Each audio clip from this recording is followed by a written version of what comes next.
you're really looking to scale up, there's a few different boxes you need to check. You need to have someone has multifamily experience buying multifamily properties and signing on loans. Another box to check is you and your partners require to have combined net worth equal to 100% of the loan amount and then combined liquidity. If you're a residential real estate agent earning $200,000 a year and you want to grow your passive income, this show's for you. Learn the secrets other agents use and hear from experts in our field in order to guide you along your journey to investing in assets like apartment communities so that you can turn your commissions into cash flow. I'm Randall McCleard. Let's go, baby. All right. Agents, welcome back to Agents Building Cash Flow. Excited to have you here today. We have a special guest. His name is John Brickson. He is the founder and principal of McKinney Realty Capital. He's a seasoned expert in the commercial lending field. And I'm excited to talk to him because there have been a lot of changes in the debt market in the last few years, financing multifamily properties and that sort of thing. So I thought bringing on an expert in the field would be the best to address some of those issues and give some advice going forward. So he's got over 10 years experience and he's done over 750 million in financing volume, over 80 plus deals. So obviously there's a wealth of knowledge there, a lot of experience seeing the back end of those transactions in order to understand what the equity looks like, what the debt markets look like, how deals are getting done, they're transacting, that sort of thing. So definitely pay attention, take a pen, paper, take some notes. We go through some very dense information in the very intro to the show. And so you'll see and understand how much knowledge he has just in a very, very quick intro to the show. So we unpack that a bit. We discuss the debt market. Like I said, he gives some advice on starting out if you're new to the multifamily space, kind of some of the things that you should be working on, building your team and that sort of thing. He drops knowledge bombs throughout the entire episode. So obviously, I don't want to spoil all of that. He does go over some red flags you should look out for if you're looking at offerings from other sponsors. And then we talk his personal investing journey because he's doing the same thing. He's an agent of the deals. He is trying to translate some of his active income on the lending side of the business into some passive deals. So he's invested as a limited partner. He recently bought a multifamily deal himself. He's been a key principal on some things. So again, he's got a wide range of experience and I know you're going to get a lot out of it. So let's bring him on the show. Let's get started. Let's go. All right, John, it's great to have you on. It's good to see you again. We've been catching up a little bit here and there and some of the stuff that we're working on. So I appreciate you taking the time to jump on, share your knowledge and talk with us about the debt markets and real estate financing. So thanks for jumping on. Yeah, thank you, Randall. Good to be here. All right. So as someone with extensive experience in commercial real estate financing and investing, I'm sure you've seen the industry evolve over the years. So I know, and all operators and anybody in real estate really knows that there's been a rapid rise in interest rates in recent markets, and that's created some headwinds and some challenges just for getting some deals done. So aside from that, in your opinion, what's been the most significant change in the debt market for multifamily operators, and how's it impacting their ability to secure financing for deals? Yeah, I think the multifamily financing market and the commercial real estate financing market will change as we go through the cycle. And depending on where we are in the cycle, that seems to drive what types of products are most popular and what types of products most borrowers are financing with. And so, what we saw was from, just kind of looking at the last 10 years or so, from 2013 up through about 2018, 19, really up until about COVID, a lot of people were financing their acquisitions, at least on multifamily properties, with Fannie Mae and Freddie Mac loans. And that was really driven by where cap rates were relative to where interest rates were. And the reason I say that is because, Fannie Mae and Freddie Mac, they can go down to a minimum 1.25 times debt service coverage ratio. So they'll go up to 80% LTV. But the property's in-place cash flow has to be able to support the in-place debt service by at least 1.25 times. And what we saw was cap rates really came down quite a bit, especially coming out of COVID, with all the stimulus that came into the system. And so cap rates came down, interest rates increased slightly, at least up until 12 months ago when they really started to increase a lot more quick. And so what that really created was a situation where you could only cover at a 1.25 times debt service coverage at about 55 to 60% of the purchase price. So you really just couldn't get good leverage with Fannie Mae and Freddie Mac type loans. And so there was that. And then the other drawback with Fannie and Freddie is that their loans typically are what's called a yield maintenance or a defeasance prepayment penalty. And yield maintenance and defeasance, the cost of yield maintenance and defeasance is really driven largely by where interest rates are in the current marketplace. And so really what yield maintenance and defeasance are, or what yield maintenance is it is it's your prepayment penalty is equal to the net present value of all remaining interest payments on the loan. So if you were to do a 10-year Fannie Mae loan and at year 5, you decide you want to sell the property or you want to refi the property, at year 5, you'd have 5 years of interest payments remain on that loan. So at the time of payoff, you as the borrower would need to pay the net present value of all remaining interest payments on that loan. And so a yield maintenance prepayment penalty is driven by, one, how much term is remaining on the loan, but then two, what was your interest rate at the time you close a loan versus where are market interest rates today. And so what we saw was that interest rates really dropped from the time people closed on their loans to the time they wanted to prepay their loans. And so that really drove yield maintenance costs way higher. And so a lot of people who bought properties in 2017, for instance, they saw very great appreciation on their properties, a lot of rent growth, NOI growth. And after 3-4 years, they were ready to sell or refinance the property. And the problem was because interest rates dropped, and they had a yield maintenance prepayment penalty, they had these extremely high prepayment penalties they had to basically just swallow when they went to sell or refi. And so what we saw was, number one, a lot of these loans became DSCR constrained at 55-60% LTV in the period after COVID. And then a lot of people were burned by these high yield maintenance prepayment penalties. So people really kind of swore off the fixed rate yield maintenance or defeasance type loans that Fannie and Freddie oftentimes will offer. And they started to move into the floating rate loans. And with floating rate loans, those are the interest rates on those obviously they're floating or they're adjustable rate. So your interest rate might be what's called term SOFR. So SOFR is the secured overnight funding rate. And that is really just a short-term index that is directly impacted by the Fed funds rate. So whenever the Fed hikes rates 25 basis points, SOFR is directly impacted. And so a floating rate loan or adjustable rate loan, your rate will be SOFR plus the spread. So that might be SOFR plus 200 or 250 or 300. And so for a long time, SOFR was at zero. It stayed at zero as, the Fed had this policy of zero interest rates into perpetuity, basically. And a lot of people felt like it was going to be at least into perpetuity. So really, everyone felt comfortable with a floating rate loan. I didn't foresee the Fed hiking from 0 to 5%, over a 12-month time frame. And so what happened was, the other benefit too with the floating rate loans is that they have the prepayment penalty is not defeasance or yield maintenance. It's typically just 1% of loan amount. And so a lot of borrowers felt like, hey, I can do this floating rate loan. Interest rates will stay close to zero.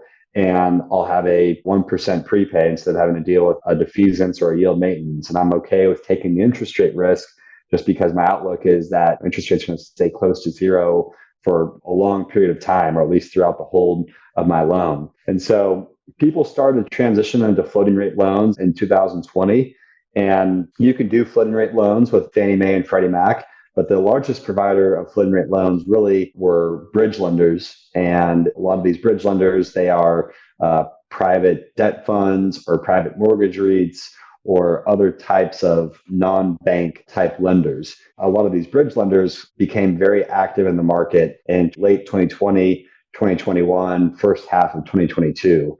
And one key difference with bridge loans versus Fannie Mae and Freddie Mac loans is Fannie Mae and Freddie Mac loans, whether it's a floating rate loan or it's a fixed rate loan, those loans are also debt service constrained at a 1.25 times debt service coverage ratio based on the in-place cash flow.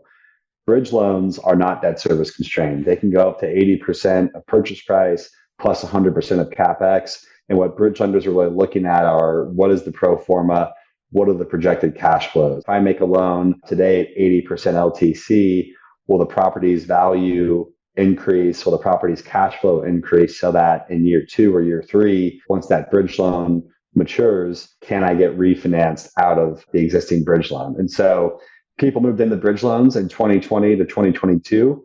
And then the Fed started to hike interest rates aggressively.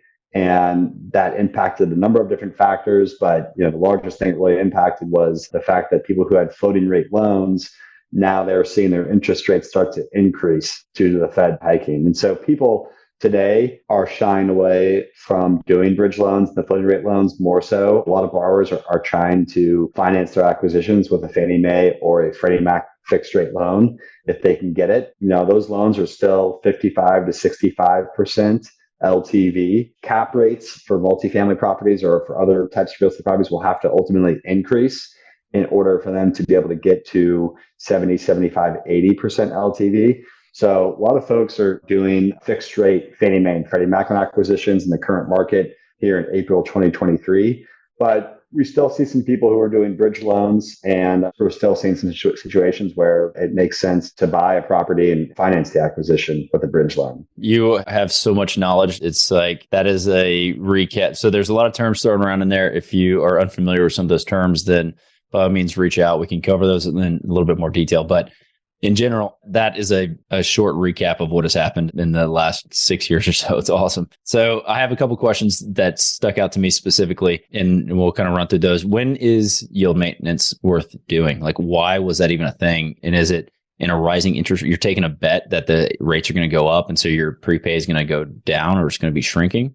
That's kind of, so you're sitting there doing some betting, essentially. That's right. I mean, it's really depends on what is your outlook for interest rates. And if you're doing a 10-year fixed rate loan with a yield maintenance prepayment penalty, the benefit to you as a borrower is you have some downside protection there because your interest rate is fixed. And so it's predictable. You know what your interest rate is going to be in year 3, in year 7, in year 10. But the negative is that if you do really increase the value on the property, and if interest rates decline during your hold period, you can be in a situation where you have a much higher prepayment penalty. And in fact, because interest rates have been increasing recently, there are some borrowers that took fixed rate loans in 2021, 22, when interest rates were quite a bit lower. And that's actually helped them with selling their properties because they can sell their property.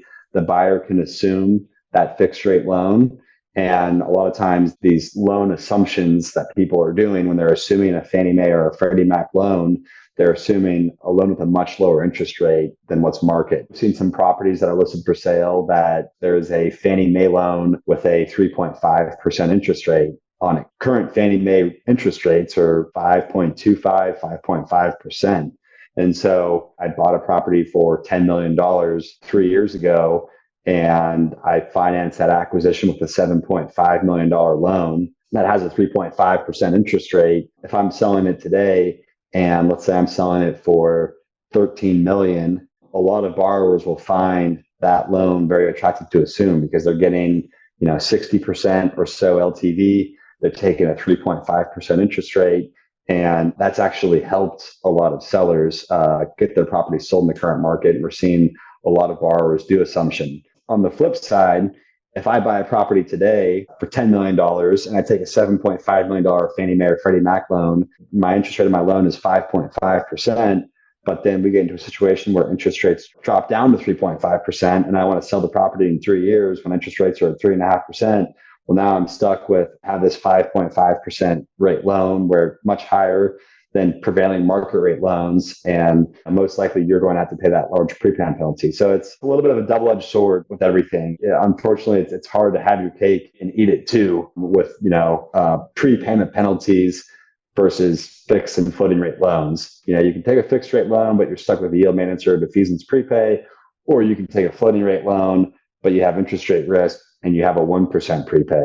I would say the in between on those two things is you can do what's called step down prepay, where it's not 1%, it's not yield maintenance, but it might be a 5% loan amount in year 1, 5% in year 2, 4% in year 3, 4% in year 4. And so you actually have a points-based declining prepay throughout the term. That's one way some borrowers will get around the prepayment penalties as well. Yeah, we were talking about that. So getting, I guess, into the intro that you were going through, I wrote down a few more things. So I want to jump back into that. So you were talking about the market shifting into the higher leverage because of the bridge loans. And so what are some of the negative impacts to the market that you see from that, or were there any? Because in my mind, I think of it, and the higher the leverage, it makes it easier to increase the prices on the properties. And yet now we're kind of in this situation. So like, would you consider that to be a negative thing when we start seeing leverage go up or not? Yeah, I mean, I think, I don't know if I would say it's negative necessarily. I think it's just kind of a natural part of the cycle. And later in like the credit cycle,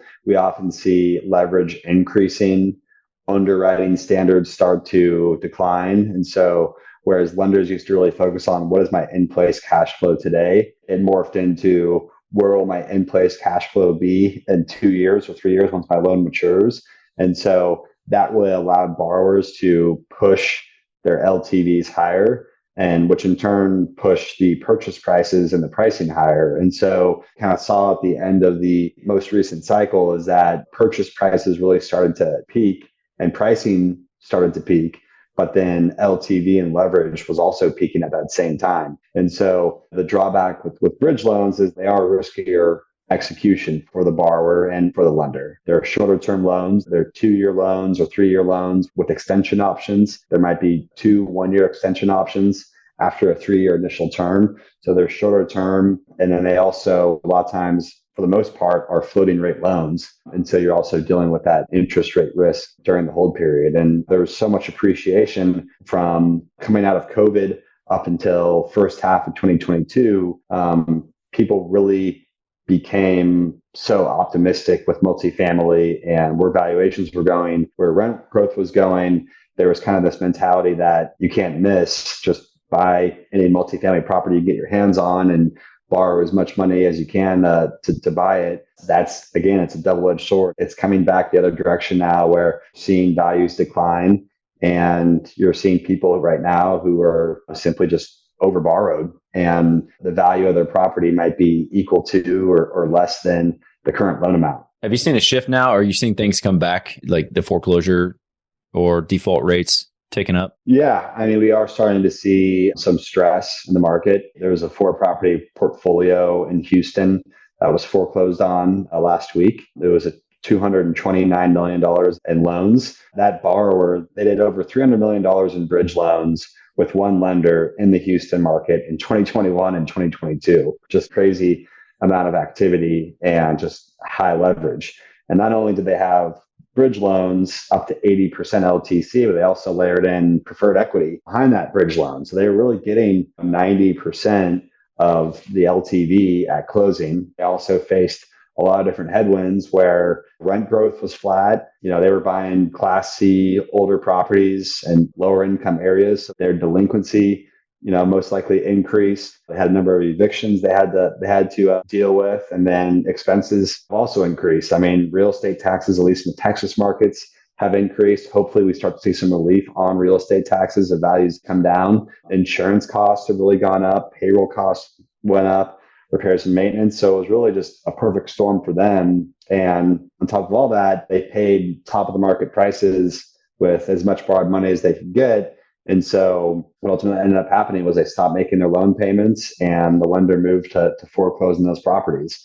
And so I think we'll see some of that, but it's not isolated to just today. It's not unprecedented. This is the real estate cycle. And we saw it play out in 2008, probably to a more severe extent or a more severe downturn in 2008 versus today. You saw it play out back in the early 90s with what was called the savings and loans crisis, which impacted a lot of different lenders in the Texas markets. And so it's history doesn't rhyme or doesn't repeat itself, but it often rhymes. And so I think you will see some more stress in the market. You will see some distress, but I think on the other side of it, the folks that are able to make it to the other side, I think we'll have some great opportunities to buy properties at much more attractive prices. Yeah, for sure. Another thing that popped in my mind when you're going through talking about the lowering of the LTV that Fannie and Freddie, because they were at 70, 75, like typically? Well, Fannie and Freddie, I mean, they can go up to 80% LTV. They would go to 80% LTV even in the current market. But what Fannie and Freddie do really well is they're very disciplined and very stringent on their underwriting criteria. They don't change their underwriting standards. They say, we want a 125 debt service coverage on the in-place cash flow, regardless of if you're at 60% LTV or if you're at 80% LTV.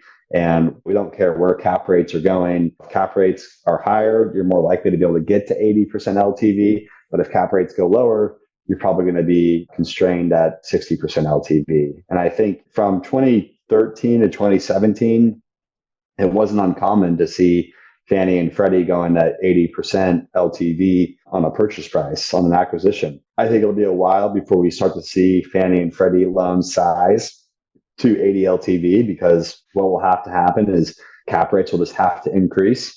And I think that will take time to actually take effect. So yeah, in my mind, like that's kind of a lagging indicator. Could be a leading, I don't know, but trying to figure out how the correlation between what they will lend, and it's the DSCR, obviously. But if you see them pulling their loan to value down, then maybe the market's overheated because that's something that's built into their underwriting. Just thinking out loud, you know what I mean? I think you're right. Yeah. So because their underwrite seems to be conservative to be able to do that. That's great. Just worked it out in my own mind. So thanks for going through that. I do like their underwrite. I like the conservative approach to it. And then you're actually looking at the deal for what the deal is rather than what you hope it can be. And that's one of the things that is key. So if you can get an 80% LTV on a Fannie Freddie, then you know that the deal's pretty solid, or hopefully right. We're proud to be sponsored by Ridgeline Investment Group. Ridgeline has a track record of transacting more than $53 million in assets throughout Texas. Ridgeline is currently looking to acquire 100 to 200 unit Class B multifamily communities between 5 and 20 million in San Antonio, Temple, Waco, Tyler, and other Texas secondary markets. To learn more about Ridgeline Investment Group, visit www.ridgelineig.com. Yeah, I would agree. I mean, it's at least a decent cap rate. But on the flip side of that, I would also say, if you're getting 80% LTV, that probably means that that's probably a leading indicator that cap rates are going to come down. Because if you're getting 80% LTV, you're probably getting a pretty strong going in cash on cash return. And other buyers will enter the market and will start to bid those prices up. And Fannie and Freddie will start to get DSCR constrained at 75%. Then they'll get DSCR constrained at 70%. And then all of a sudden, the bridge lenders flood back into the market. And we get to a point where you can only get 55 to 60% LTV with Fannie and Freddie. And that's exactly what we saw. But what was interesting is, for a while there, for probably a 5-year stretch, you're getting 80% LTV on acquisitions. It seems like kind of overnight, all these bridge loans just kind of flooded the market.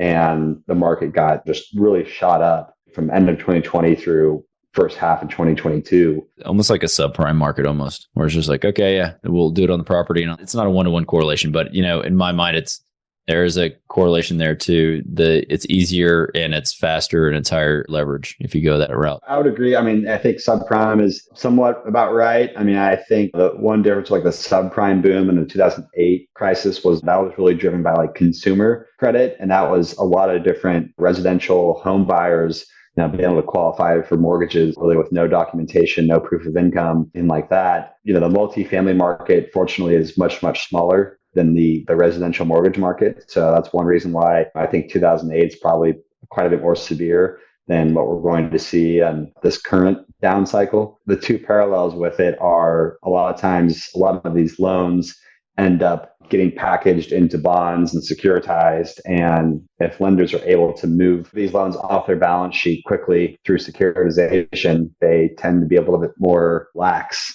their loan standards, just because they're not holding the loan at the end of the day. They're shifting that risk to whoever's buying that loan from them. Yeah, for sure. What do you see, I guess, what are some trends or opportunities right now in the current debt market for multifamily? Well, I think right now, for anyone that's interested in getting into multifamily and wants to start buying multifamily, I think it's a great time to get started. And it's a great time to educate yourself, network, start building your team. If you need a partner, find someone to buy multifamily properties with. If you're going to be buying your first multifamily property, or if you're really looking to scale up, there's a few different things, a few different boxes you need to check. You and or your partner need to have, ideally someone has multifamily experience buying multifamily properties and signing on loans for multifamily properties. That's one box to check. Another box to check is net worth and liquidity. A lot of times multifamily lenders like Fannie Mae and Freddie Mac, for example, will typically require you and your partners to have combined net worth equal to 100% of the loan amount, and then combined liquidity equal to 10% of the loan amount. So, if you're doing a $5 million loan, these lenders will want to see that you and your partner have combined net worth equal to $5 million,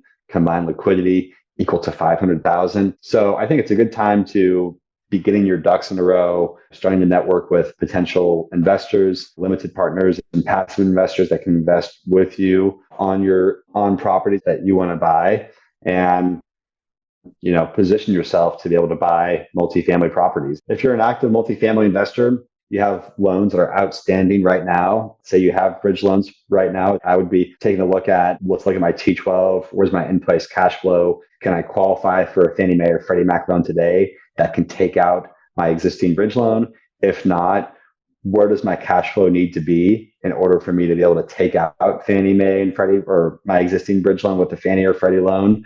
And, can I actually get to that level? If not, what's my plan to get out of this? Do I need to do a capital call? Can I sell the property and get out of the existing loan? Kind of build a fortress around your own personal balance sheet and get to a point where, hopefully in 2024, when a lot of these loans are maturing, you're in a position where you can go on the offensive and you can take advantage of some of these different deals that we'll see in the market, instead of being on defense and having to put out fires. Yeah, for sure. And speaking to that, building the team out and all that, what are some strategies for building relationships with guys like yourself? Go to coffee, or like building your team out, talking to lenders and that sort of thing, like just growing your network in that sense in order to secure favorable financing?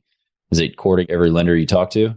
Going deep on one? Like, what do you think? Yeah, no, for sure. I think finding a good, experienced financing professional, whether it's a commercial mortgage broker like myself or direct lender, and then talking to them about, here's my current team. If I'm going to buy a property, this is my partner. Here's our personal financial statement, sharing that with them and allowing them to review that to see what kind of loan you and your partner can qualify currently, doing those types of things. And then, as a lot of us already know, listing brokers, at least in the Texas markets, and for multifamily, really control the market, and they have all the different deals. So you want to get in front of listing brokers, make sure that you're seeing the properties that they're selling, the properties they're listing for sale, and then different properties come on the market, go ahead and underwrite those and see if they're a good fit.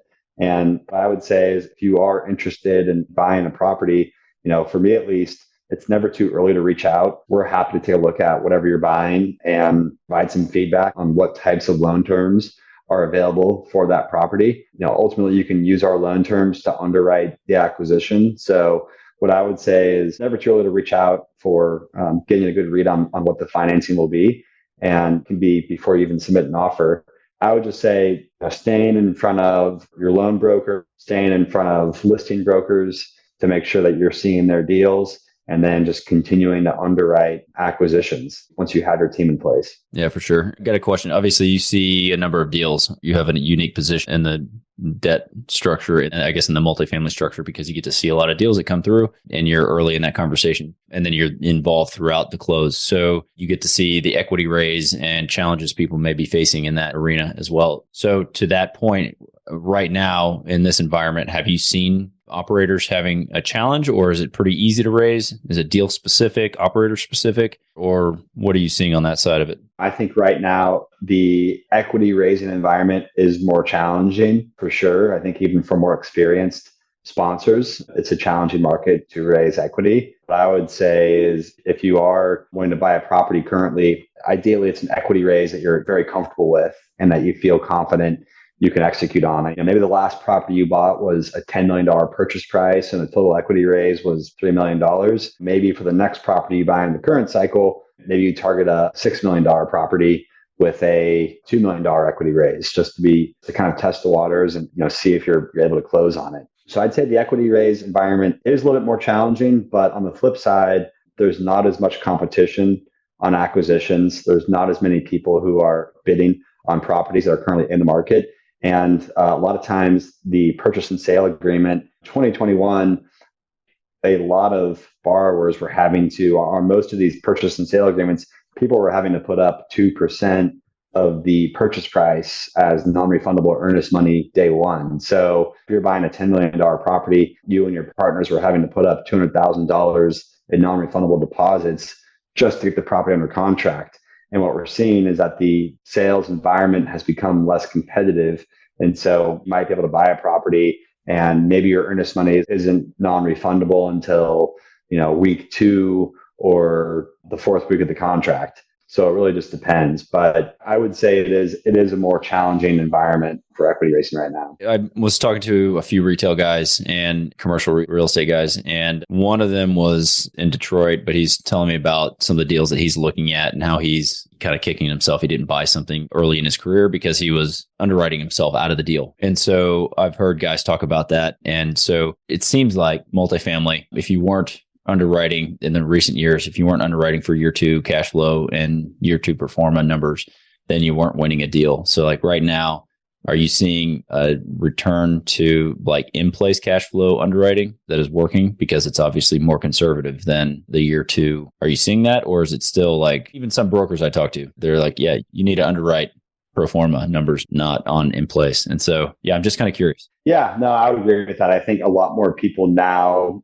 are focused on the in-place cash flow and really underwriting based on what is the in-place cash flow. Going in cap rates have become a lot more important. And there's people who are filtering out anything that has a going in cap rate less than 5.5%. They won't even look at. I would agree with a lot of these brokers that I think that is a mistake. I think people should also be looking at pro forma and thinking about how much upside is there in the cash flow here. And I think a lot of the best deals coming out of this downturn are going to be properties that have very low in-place cash flow. The best opportunities might be properties that are 70% occupied and the NOI is barely positive. And that doesn't necessarily mean it's a bad deal. It could just mean that, the in-place cash flow is very depressed, but then by the time you execute on the business plan and get the property stabilized, your stabilized cap rate might be well above where market cap rates are. You might have stabilized cash flow at 8%, an 8% cap rate, where market cap rates are at 6%. And that's a pretty good spread, because then you can go and sell that property at a 6% cap rate. And that difference between the 8% and the 2%, that's your profit as the investor. So I would say I would consider everything out there that's in the market, whether the in-place cash flow is really depressed or the in-place cash flow is strong and you're able to buy at a higher cap rate. So it's a little bit of a balancing act. Yeah.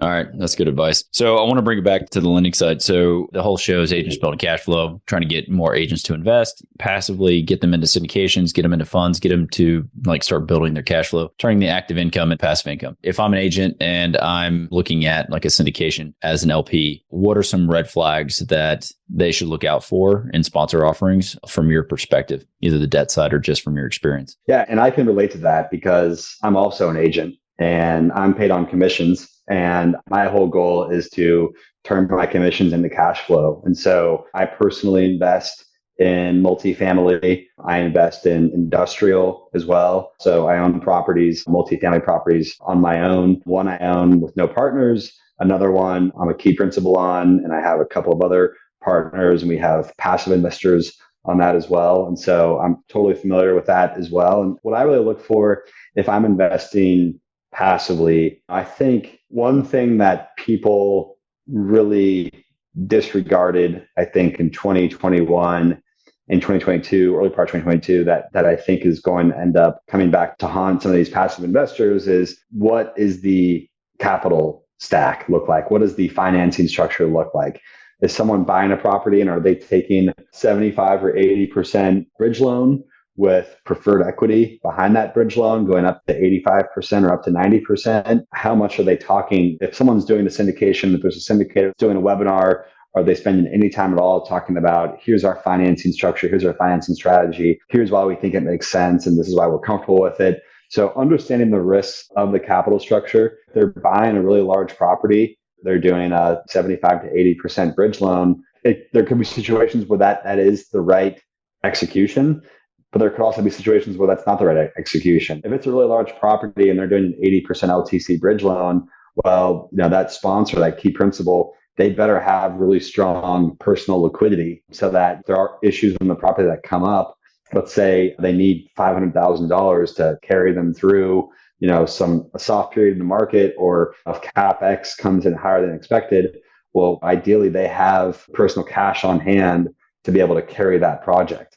So that's something that's important. Another thing that's important is who's on their team. Are they working with experienced key principals that, have done this before? Do they have, the right attorneys and, financing brokers on their team that have experience? So that's also important. And then just also the underwriting itself. So looking at reviewing their pro forma, reviewing what types of rents are they projecting? Are these rents that they're projecting, are these already being achieved in the market, or are there really no good rent comps on this property? And then the last thing that on the underwriting is just like the exit cap rate. I think current market cap rates are, around 5.5%, depending on the property type and the market. Let's just say it's 5.5%. So if an exit current cap rates are 5.5%, then when they're selling the property in year 3 in their projection, they probably shouldn't be using a 4.5% cap rate when looking at their sale. And I've seen that as well. I saw a recent syndication where the borrower was doing a fixed rate loan with 60% LTV. So like those both sound good because it's lower leverage and they're 60% LTV. But on the flip side, my negative look at it was they have a loan with a defeasance prepayment penalty, which is similar to a yield maintenance prepay. But let's just say it's, for the sake of use, let's just say it's a yield maintenance prepayment penalty. But on their exit in year 5, they're not showing any prepayment costs. So they're basically assuming that the borrower is going to assume their Fannie Mae or Freddie Mac loan that has a 5.5% interest rate. And then the sales price they were projecting in year 5 was a 4.5% cap rate. And so on the front end, the loan looks very conservative and it looks like they're getting like a low LTV Fannie Mae or Freddie Mac loan. But on the flip side is when they're going to sell it, their exit assumptions to me weren't market and didn't make any sense. So there's a lot of different levers that can be pushed and pulled in underwriting assumptions, and it's hard to know. But what I would say is if you're looking to invest passively, invest with people that invest with people that you have a relationship with.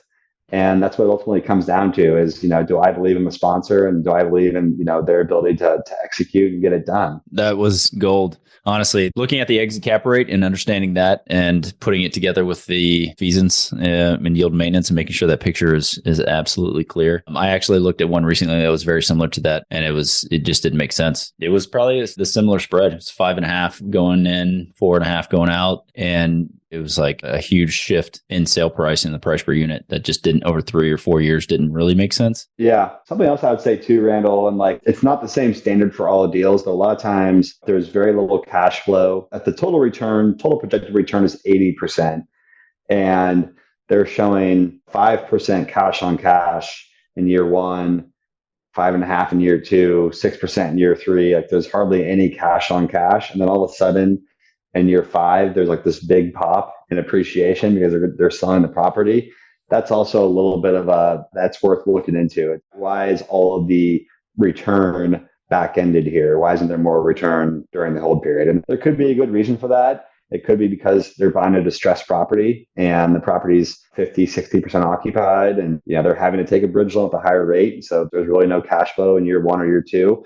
But it could also be that they're buying a property at a really tight cap rate, very low going in cash on cash. And then they're projecting that in year 5, they're going to sell it for an even tighter cap rate. Something like that's a little bit more problematic. That's a very quick indicator that you can look at if you're reviewing somebody's OM on a deal or offering on a deal. I mean, that's typically you're seeing that cash on cash number in any kind of memorandum or offering that a sponsor is putting forth. And so if you see that, you can key into it very quickly and say, there should be a story here. It is exactly that. Okay, we're doing a bridge and we're going to reposition the property and doing all these things. But as an investor, yeah, you should know that going in because that's a very different strategy than an investor or like a limited partner looking for cash flow on an ongoing basis, because that's not that deal. That's more like a development deal where there's no cash flow, big pop at the end. Go on your way once you get your money. Again, yeah, know that. Very good advice there. So got a couple minutes left here. So again, on the personal investing side, what are some of your strategies and what are you looking for in deals that you're buying right now? Yeah, I mean, a lot of times I've mostly invested passively, and a lot of times I'm investing passively with my clients just because I know them really well. And then I know the properties really well. I've underwritten it myself and understand the business plan and understand the market they're buying in. So those are just the properties I'm most familiar with and the sponsors I'm most familiar with. So a lot of times I would invest passively in those types of deals. In 2022, I bought a smaller property just on my own with no partners, just because I wanted to have that experience of owning a property with no partners. So I bought a 9-unit property here in Dallas, a really good location in Dallas, in Old East Dallas. The property had been fully rehabbed and upgraded, almost no deferred maintenance. It was really kind of a turnkey type of deal. And it was actually a pretty good going in cap rate in a dense infill location with lots of population growth, a lot of jobs, a lot of income growth. So I felt like that was one where I could buy it on my own with no partners. I didn't think it's not going to be a home run. I think it'll be a single or double. It's a get rich slow type of deal. And for me personally, it made sense because 2022, I didn't see a whole lot of passive opportunities that I was interested in. And being an agent and being a real estate professional myself, I also want to get depreciation and be able to offset some of my commission income with depreciation. And so I was looking for something to invest as a tax shelter.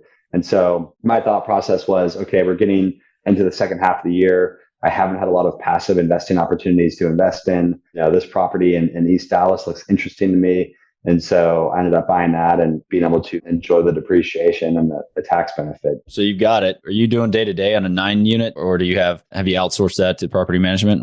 Are you going and changing toilets? You got your plumber wrenched yet or what? Definitely not. I can hardly change a light bulb. So you want me doing anything on any of these units? We have a third party property manager. And that's part of the reason I chose the market that I chose, is that if you're buying a 9-unit property or less than 20-unit property in a lot of different locations, it's very hard to find decent third-party management. But this property is really in the city of Dallas. It's about 10 minutes away from where I live, so I can go by there at any point in time and check in on it. And there's also a lot more third-party property management companies, these size properties here in the city. So my thought process was it'd be a lot easier to find someone to manage, a property that size if it's infill location in Dallas versus if it's out in Garland or Mesquite or Waxahachie or wherever. So we have third-party management, and I've been pretty pleased with them so far. And so far it's been solid. We've been able to get some growth on rent and then also on other income, and expenses have been steady and we're cash flow positive. So I've been happy with it. Yeah, great. So is that something that,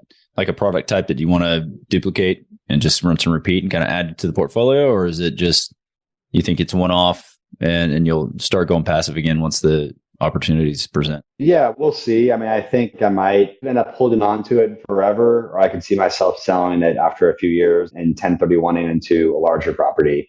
I think the next property that I want to buy something that's a little bit more of a heavy lift and more of a value add, and something that really has some more opportunity for appreciation. So I think that's what I'll be looking into. And I haven't really been as active on doing syndication and raising money and buying properties, but it's another avenue I may explore, here over the next year or two, just depending on how busy I am with my day job and, running McKinney Realty Capital and helping my clients with financing properties they're buying. Yeah. Awesome. So yeah, a lot of experience, man. You've got a range of experience from the LP side, the debt side, and now actually the principal side. You're going in on them. Very cool. Lots of information. Thanks for sharing all of your insights. Let's get to know John a little bit. Now, what's your favorite pastime not related to real estate?